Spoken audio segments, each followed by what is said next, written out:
Docs homepage on your Apple device has many great features and functions. There are now many ways for you to start putting together a differential. You can type in a diagnosis, chief complaint, medication, or travel finding in the search bar. Or you can quick start a workup with any of the 9 specialty tiles. If your patient has a fever, click on General Symptoms and then Fever to begin. If your patient has a rash, click on Dermatology. The bottom menu consists of 4 icons: a magnifying glass, lightning bolt, a person, and a gear. The magnifying glass gets you to the home page to start a search or workup. The lightning bolt gets you to our quiz feature. See our mobile quiz tutorial for more information.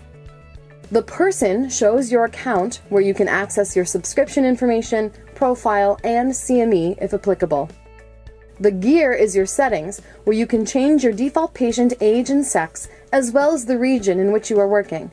Changing the region will show diagnoses endemic to that region when appropriate.